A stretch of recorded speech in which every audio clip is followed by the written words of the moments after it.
ডিম দিয়ে অমলেট করে কারি করে আপনারা সবাই খেয়েছেন। আজকে আমি আপনাদের করে দেখাবো ডিম ছাড়া সম্পূর্ণ নিরামিষ অমলেট কারি। নমস্কার, আমি দেবশ্রী। আমার চ্যানেল দেবীস ঘরকন্যা উইথ রেসিপির একটা নতুন রেসিপিতে আপনাদের সবাইকে স্বাগত। তাহলে চলুন দেরি না করে দেখে নেওয়া যাক যে এই ডিম ছাড়া অমলেট কারিটা কিভাবে বানাই। আপনাদের যদি এই রেসিপিটা ভালো লেগে থাকে লাইক করে দেবেন, শেয়ার করে দেবেন, কমেন্ট করে জানাবেন যে কেমন লাগলো। আর চ্যানেলটাকে অবশ্যই সাবস্ক্রাইব করে দিয়ে পাশে থাকা বেল আইকনটা প্রেস করে দেবেন। এতে যখন আমি কোনো নতুন ভিডিও আপলোড করব সবার আগে নোটিফিকেশান আপনার কাছে পৌঁছে যাবে। তাহলে চলুন দেরি না করে দেখে নেওয়া যাক। এটা বানানোর জন্য এখানে দেখুন আমি একটা বাঁধাকপি নিয়েছি। বাঁধাকপিটা আমি খুব একটা বড় নিইনি, মিডিয়াম সাইজের নিয়েছি। ওপরের যে শক্ত পাতাটা থাকে সেটাকে আমি সরিয়ে দিয়েছি। এখন এই বাঁধাকপিটা সেদ্ধ করার জন্য আমি একটা কড়াইতে দেখুন কিছুটা জল গরম বসিয়ে দিয়েছি। এতে দিয়ে দিলাম লবণ আর দিয়ে দেব হলুদ। এখন এর মধ্যে গোটা বাঁধাকপিটাকে দিয়ে আমি 10 থেকে 15 মিনিট ঢাকা দিয়ে উল্টে পাল্টে এটাকে আমি সেদ্ধ করে নেব। এটা যতক্ষণ সেদ্ধ হচ্ছে ততক্ষণ অন্যদিকে আমি একটা মশলা বানিয়ে নেব। তার জন্য মিক্সির জারের মধ্যে আমি দিয়ে দেব 1 ইঞ্চির মতো আদাটাকে আমি টুকরো করে নিয়েছি। আর দিয়ে দেব এখানে একটা ছোট সাইজের টমেটো, যেটাকে আমি টুকরো করে নিয়েছি। এর সঙ্গে দিয়ে দেব আমি দুটো কাঁচা লঙ্কা, দিয়ে এতে দিয়ে দেব আমি 1 চামচ জিরে গুঁড়ো, আর দিয়ে দেব এতে 1 চামচের মতো হলুদ গুঁড়ো। এর সঙ্গে দিয়ে দেব 1 চামচ লঙ্কার গুঁড়ো। আপনারা যতটুকু ঝাল খেতে পছন্দ করেন সেই অনুযায়ী দেবেন। এর একটা পেস্ট করে নেব। এখানে দেখুন আমি নিয়ে নিয়েছি মটর ডাল। এই ডালটাকে আমি সারা রাত ভিজিয়ে রেখেছিলাম। দেখুন সুন্দরভাবে ভিজে গেছে। তবে হাতে যদি সময় কম থাকে সেক্ষেত্রে আপনারা 4 থেকে 6 ঘন্টা ভিজিয়ে রাখবেন, তাহলেও হবে। এখন কি করব, সমস্ত মটর ডালগুলোকে একটা মিক্সির জারের মধ্যে নিয়ে নেব। সমস্ত মটর ডালগুলোকে মিক্সির জারের মধ্যে নিয়ে আমি এতে দিয়ে দেব লঙ্কা। এখানে দেখুন আমি দিয়ে দিচ্ছি দুটো লঙ্কা, দিয়ে একটা পেস্ট করে নেব। এখানে দেখুন আমি দেখিয়ে দিচ্ছি 15 মিনিট পর এটা সুন্দরভাবে সেদ্ধ হয়ে গেছে। এখন এটাকে তুলে আমি ঠান্ডা করে নেব। এটা ঠান্ডা করে নিতে হবে। দেখুন আমি এটাকে ঠান্ডা করে নিয়েছি। এর ওপরের মোটা এই ডাটির অংশটাকে ঠিক এইভাবে কিছুটা কেটে নিতে হবে। কেটে নিয়ে খুব সাবধানে কিন্তু এই পাতাগুলোকে ছাড়িয়ে নিতে হবে। যেহেতু সেদ্ধ করা হয় তার জন্য পাতাগুলো কিন্তু একটার সঙ্গে একটা আটকে যায়, তখন কিন্তু ছাড়াতে অসুবিধে হয়। তবে সাবধানে ছাড়ালে কিন্তু সমস্ত পাতাগুলোই সুন্দরভাবে ছাড়ানো যাবে। দেখুন সমস্ত পাতাগুলোকে আমি ছাড়িয়ে রেখেছি।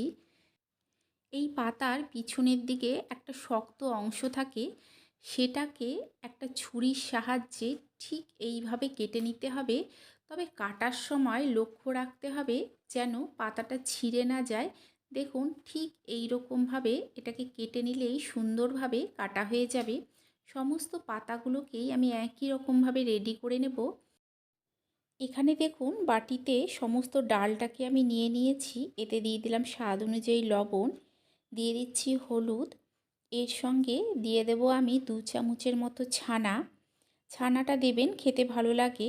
আর দিয়ে দিচ্ছি দেখুন এখানে ধনেপাতা কুচি। দিয়ে সমস্ত কিছুকে খুব ভালো করে মিশিয়ে নিতে হবে। আপনারা চাইলে এর মধ্যে সর্ষে পোস্ত বাটাও দিতে পারেন, তবে আমি দিচ্ছি না, এতেই খেতে ভালো লাগবে। মিশিয়ে নিয়ে সাইডে রেখে দেব। এখন এখানে দেখুন একটা পাত্র নিয়েছি, ছিদ্রযুক্ত এরকম একটা থালা নিলেই চলবে। একটা করে পাতা নেব আর এর মধ্যে তৈরি করে রাখা ডালের পুরটাকে ঠিক এইভাবে লম্বা করে দিয়ে নিতে হবে। দিয়ে নিয়ে এর একটা সাইড দিয়ে আমি এটাকে ঠিক এইভাবে ভাঁজ করে নেব। ভাঁজ করে নিয়ে যে সাইডটার মুখটা আমি বন্ধ করব, সেই সাইডে আমি কিছুটা আপনাদের দেখিয়ে দিচ্ছি ডালের পুর নিয়ে লাগিয়ে দেব। এতে কি হবে, এই পাতাটা আর খুলে যাবে না, সুন্দরভাবে আটকে থাকবে। দেখুন ঠিক এইভাবে ভাঁজ করে দিতে হবে। দিয়ে সামনের যে অংশটা আছে সেটাকেও আমি ভাঁজ করে দেব। সেখানেও অল্প ডালের পুর দিয়ে নেব। এতে কি হবে, এই ভাঁজ করার পর এই জায়গাটা আর খুলে যাবে না।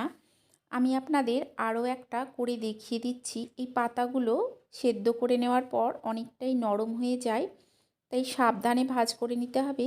দেখুন ঠিক এইভাবে আমি ভাজ করে নিচ্ছি। ভাজ করে নিয়ে যেই দিকটা দিয়ে মুখটা বন্ধ করব সেই দিকটাতেও কিছুটা আমি ডালের পুর লাগিয়ে দেব, একদম আগেরটার মতো। দেখুন লাগিয়ে দিয়ে এই পাতাটাকেও আমি বন্ধ করে নেব। বন্ধ করে নিয়ে সামনের অংশটা মুড়ে নেওয়ার আগে এখানেও কিছুটা ডাল দিয়ে ঠিক এইভাবে ভাজ করে নিতে হবে। এইভাবে সবগুলোকে রেডি করে ছিদ্রযুক্ত ওই পাত্রের মধ্যে আমি বসিয়ে দেব। অন্যদিকে দেখুন আমি কিছুটা গরম জল বসিয়ে দিয়েছিলাম আগের থেকেই, তার উপরে এটা বসিয়ে দিয়ে ঢাকা দিয়ে ভাপে এটাকে আমি সেদ্ধ করে নেব।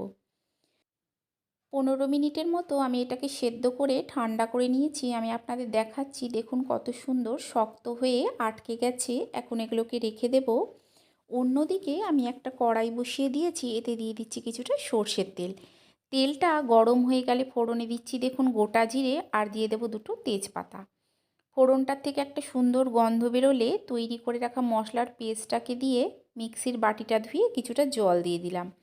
দিয়ে গ্যাসের ফ্লেমটাকে লো টু মিডিয়ামে করে এই মশলাটাকে কষিয়ে নিতে হবে। দেখুন গ্যাসের ফ্লেমটা আমি লো টু মিডিয়ামে করে মশলাটাকে কষিয়ে নিচ্ছি। হাইতে করে কিন্তু মশলাটা কষাবেন না, তাহলে কি হয় মশলার কাঁচা গন্ধটা থেকে যায় আর খেতেও ভালো লাগে না। দিয়ে দিলাম দুটো কাঁচা লঙ্কা। কাঁচা লঙ্কাটাকে দিয়ে আরও কিছুক্ষণ মশলাটাকে কষিয়ে নিতে হবে। আমি এটাকে ততক্ষণই কষিয়ে নেব যতক্ষণ না এর কাঁচা গন্ধটা চলে যাচ্ছে আর তেলটা আলাদা হয়ে চলে আসছে। আপনারা চাইলে এটা পেঁয়াজ রসুন দিয়ে তৈরি করতে পারেন, তবে আমি যেহেতু ডিম ছাড়া অমলেট কারি করছি আর সম্পূর্ণ নিরামিষভাবে তৈরি করছি, তাই এতে আমি আর পেঁয়াজ রসুন দিলাম না। দেখুন মশলাটা আমার কষানো হয়ে গেছে, তেলটা আলাদা হয়ে চলে এসছে। এখন এতে দিয়ে দিলাম জল। জলটা দিয়ে মিশিয়ে দিয়ে দিচ্ছি দেখুন স্বাদ অনুযায়ী লবণ। লবণটা দিয়ে ঝোলটাকে কিছুক্ষণ ফুটিয়ে নিয়ে এতে দিয়ে দেব পুর ভরে ভাপিয়ে রেডি করে রাখা বাঁধাকপির সমস্তই পাতাগুলো। এগুলোকে দিয়ে আর কিছুক্ষণ ফুটিয়ে নিতে হবে। দেখুন এগুলোকে দিয়ে আমি আরও 10 থেকে 15 মিনিটের মতো ফুটিয়ে নেব, যাতে ঝোলটা কিছুটা শুকিয়ে যায়। আপনারা চাইলে এতে ঘি গরম মশলা দিতে পারেন, তবে আমি এতে সবশেষে দিয়ে দেব ধনেপাতা কুচি। টমেটো দেওয়ার জন্য স্বাদটা ব্যালেন্স করার জন্য দিয়ে দিলাম মিষ্টি। আপনারা একবার এইভাবে বানিয়ে খাবেন, আশা করছি আপনাদেরও ভালো লাগবে। তাহলে চলুন আপনাদের সঙ্গে দেখা হবে আরও একটা নতুন ভিডিও নিয়ে।